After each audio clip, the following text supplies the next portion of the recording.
Yollarına gizlim gizlim bakıp dağlara, şəkilin yüreğimde büküp sallara.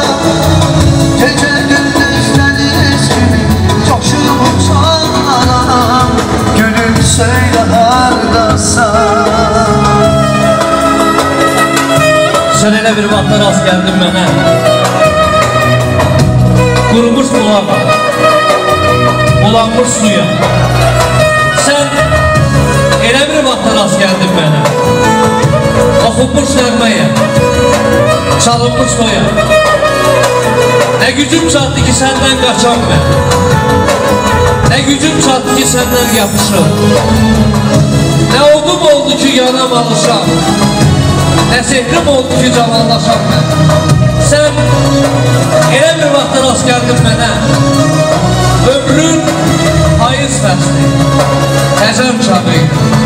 Sən elə bir vaxtlar az gəldin mənə, sənin gəncliyin cavan çağı. Sənin gəncliyin cavan çağı. Bilsem gələrsən, durub yol üstən, sən gələr o yollara, çiçək səfər. Bu yaylılığa əlvida dedim, qaçırmayaq izlərimdən mən öpərdim. Bilsəm gələrsən, durub yol üstən, sən gələr o yollara, çiçək səfər. Bu yaylılığa əlvida dedim, qaçırmayaq izlərimdən mən öpərdim.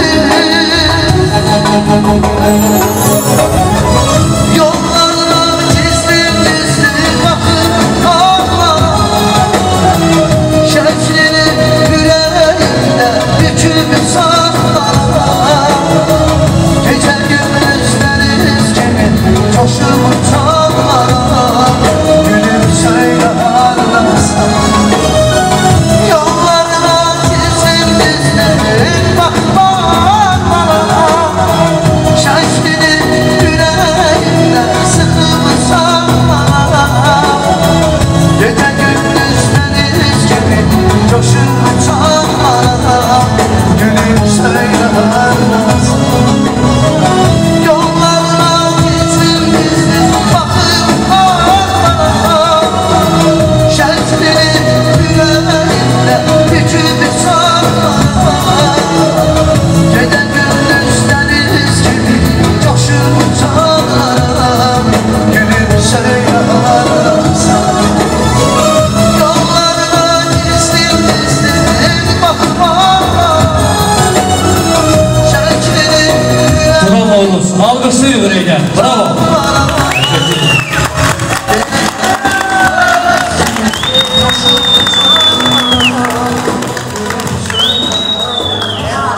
Çok sağ ol. Necə, çok sağ ol bana.